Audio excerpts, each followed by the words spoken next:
Assalamualaikum warahmatullahi wabarakatuh. Yang terhormat Direktur RSUD Trikora Salakan, yang terhormat Pak Mansur selaku mentor kami angkatan 3 ke-3K tenaga kesehatan. Baiklah, langsung saja saya akan memaparkan tentang rencana kerja saya, yaitu meningkatkan kualitas sterilisasi alat partus infeksius dan non-infeksius di ruang bersalin RSUD Trikora Salakan. Sebelumnya kita ketahui sterilisasi itu adalah suatu proses pengolahan alat atau bahan yang bertujuan untuk menghancurkan semua bentuk kehidupan mikroba termasuk endospora yang dilakukan dengan proses kimia atau fisika.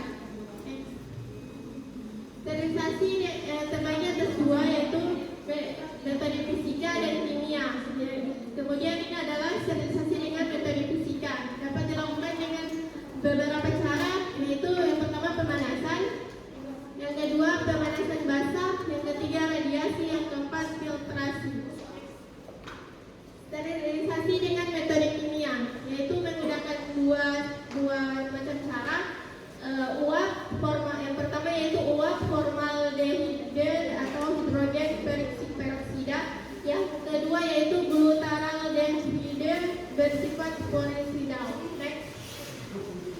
Jenis disinfektan dan fungsinya, ada beberapa jenis disinfektan, yaitu disinfektan dengan metode fisika dan disinfektan dengan metode kimia. Next.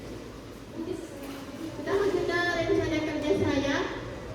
Ada beberapa masalah yang terjadi di ruang bersalin tentang sterilisasi.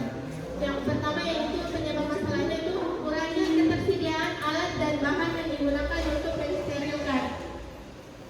Kemudian yang kedua yaitu kurangnya ketersediaan alat partus untuk pasien infeksius. Yang ketiga yaitu kurangnya kesadaran individu tentang kesterilan alat dan bahan yang digunakan. Kurangnya ketersediaan alat dan bahan ini yaitu menyangkut biasanya yang terjadi di ruang bersalin, yaitu alat-alat Biclean. Biclean biasa orang bikin sebagai alat chlorine dan disinfektan untuk mencuci alat setelah melakukan partus, yaitu disterilkan dengan larutan klorin.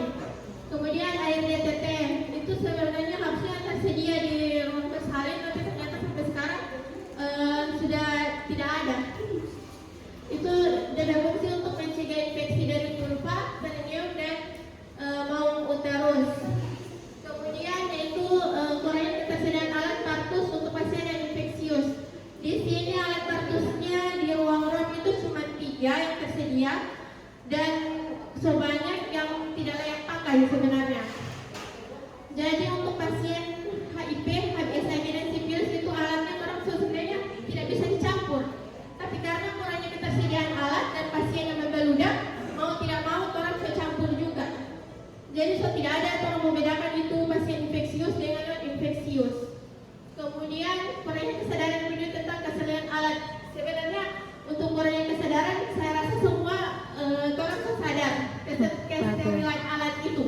Cuman karena kurangnya ketersediaan alat, jadi mau tidak mau kayak contohnya seperti kemarin bulan lalu ada dalam satu hari itu masuk 8 infartus dan beberapa partus. Kalau alat itu cuma 3, mau tidak mau belum terkasih steril, partus sudah pembukaan, pasien lain sudah pembukaan lengkap. Jadi kalau cuma siram dengan alkohol, sebenarnya itu kalau untuk darah tidak cukup steril untuk pasien lain begitu. Oke, next. Rencana tindak lanjut yaitu konsisten dalam memberikan edukasi kepada teman sejawat untuk melakukan sterilisasi alat sesuai SOP yang berlaku. Yang kedua yaitu mengajak seluruh rekan sejawat untuk selalu memperhatikan kesterilan alat di dalam melaksanakan tugas untuk keamanan pasien dan petugas. Yang ketiga yaitu mengajak seluruh rekan sejawat untuk terus menerapkan sikap dan perilaku berakhlak selama melakukan pelayanan kesehatan di RSUD Trikora Salakan. Next. Manfaat dari rencana kerja saya itu bagi RSUD Trikora Salakan untuk mencegah tingkat penularan penyakit pada pasien di RSUD Trikora Salakan. Bagi diri sendiri dan teman sejawat untuk untuk mencegah terjadinya inspeksi silang antara petugas dan pasien, pasien dan pasien, petugas dan petugas. Yang ketiga, bagi pemerintah Kabupaten Banggai Kepulauan untuk membantu tercapainya pengurangan infeksi silang pada pemerintah Kabupaten Banggai Kepulauan, pada masyarakat. Bagi pasien untuk mencegah infeksi silang terhadap pasien satu ke pasien lain yang dapat terjadi karena kurangnya kebersihan dan kesterilan, sehingga pasien selalu bisa merasa aman dan nyaman saat dilakukan tindakan biasa di orang salah. Terima kasih. Baik, terima kasih atas penjelasan pemaparan dari semua. Ya, coba berikan ke saya bahan-bahan apa yang perlu direalisasi dalam program karet baru kain berupa kain. Yang kedua, selama Anda lakukan yang serba kekurangan, apa ada terjadi apa masalah? Yang pertama itu bahan-bahan yang diperlukan. Yang pertama banjir. Saat perencanaan awal bulan itu sebenarnya harus kasih sediakan. Cuma yang diberikan sama orang itu kurang sebenarnya. Karena satu yang membuat botol itu kan mungkin satu botol, satu tutup botol dengan 10 liter air. Nah, sementara setiap partu, setiap cuci tangan, setiap mensterilkan alat setelah pasien partu dan orang kasih steril itu pakai itu semua. Jadi kalau untuk satu botol dalam 1 bulan itu tidak cukup. Yang kedua itu air DTT. Itu air DTT itu harus air masak. Jadi untuk tempat memasaknya orang juga tidak ada di rok. Lanjut. Yang selama ini yang Anda lakukan kan, walaupun dalam keadaan apa namanya kekurangan, tapi ada masalah tidak? Kemudian alat partus ya, kekurangan alat sangat kekurangan alat partus. Perlu kita ketahui untuk alat partus di ROP itu cuma 3 dan itu dipakai secara bergantian. Kadang-kadang ada yang hilang dan sudah tidak layak pakai. Saat orang klaim tarik pusat, potong tarik pusat, tiba-tiba muncrat darah karena itu klaim tidak tak klaim sekali. So dipapus tidak klaim lagi itu. Begitupun bajai perineum, orang penang pudar, orang pakai bajai pingsan anatomis saja tidak ada. Orang bajai perineum tidak pakai pingsan anatomis, tinggal pakai ambil tangan atau pakai tangan. Begitu. Jadi untuk penyediaan alat itu sangat perlu sekali karena memang orang kekurangan sekali. Dan untuk yang infeksius itu saya sebagai posisikan diri saya sebagai masyarakat di mana alat partus terus tercampur dengan yang infeksius. Belum tentu juga orang bicara mensterilkan alat itu memang betul-betul steril. Saat pasien HIV AIDS orang pakai alat sama pasien yang tidak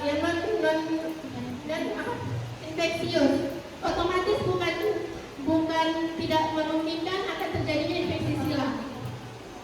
Begitu. Ya, Anda menyampaikan ada alat hilang. Anda membuat inventaris di ruangan dan kalau alat itu dipinjam oleh teman, apa dibikin nota peminjamannya supaya jelas? Ada, orang ada bikin begitu Pak.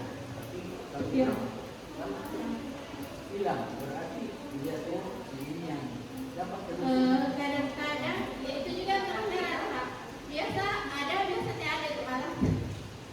Oh, aneh juga ini. Alatnya ada kaki mungkin barangkali. Jadi itu saja supaya inovasi Anda bikinkan di sana di ruangan semua alat-alat partus dicatati, inventaris ini inventaris. Supaya kalau ada ukuran jangka, umpamanya alat ini dipanggil, dipinjam bikinkan nota peminjaman ruangan ini atau siapa kan kadang-kadang pinjam dulu. Nah itulah setelah dicari langsung bilang tidak kalau ada nota ditelusur ada karena ada nota yang menjawab. Oke. Itu saja. Boleh saya menambahkan kalau bisa ditambahkan lagi trofi alat partus supaya orang bisa pisahkan yang infeksius dan non infeksius sehingga orang tidak pakai satu untuk bersama begitu Pak. Kalau masalah tambahan itu nanti bikin perencanaan kebutuhan di setiap ruangan kan itu kan diajukan ke Pak Desmond kan supaya di perencanaan disampaikan bahwa di ruangan dulu. Kalau tidak disampaikan di kata itu yang kurang, kita kadang-kadang tidak tahu apa yang dibutuhkan, itu saja. Setahu saya tiap tahun orang meminta alat kartus, tapi pengadaan selalu Ya, ada. nah, kalau begitu berarti kemungkinan juga setelah di semua di kegiatan mungkin bukan apa tapi masih kurang pembiayaan. Nah, kalau kita lebih kan bisa.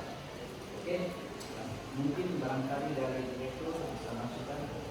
Dalam keadaan hari ini berapa set alat kartus yang baik alat kartus yang baik yang kira-kira bisa membuat kegelisahan bodi ini bisa hilang teman-teman yang Untuk orang PB di ruang bersalin itu kan ada 4 untuk bed non steril dan non infeksius dan 2 untuk yang infeksius. Sehingga sementara kalau alat kartus itu cuma 3, jadi untuk bisa diadakan lagi 3 alat kartus sehingga atau 2 lah boleh, sehingga ntar bisa membedakan antara infeksius dan non infeksius itu. dan tahu seperti itu persoalan infeksius dan infeksius itu sudah pasti kita akan coba diulangan bagaimana caranya untuk memisahkan itu. Tapi kalau misalnya kebutuhan itu paling ideal itu kita punya berapa set alat kartus yang baik saat ini di ruang. Kalau menurut saya harus setiap bed 1 alat kartus. Masa Iya, jadi 6 bed harus setiap bed harus satu alat kartusnya, sehingga harusnya 6 alat kartus yang tersedia pusat untuk 1 bed. Kalau sudah total dulu,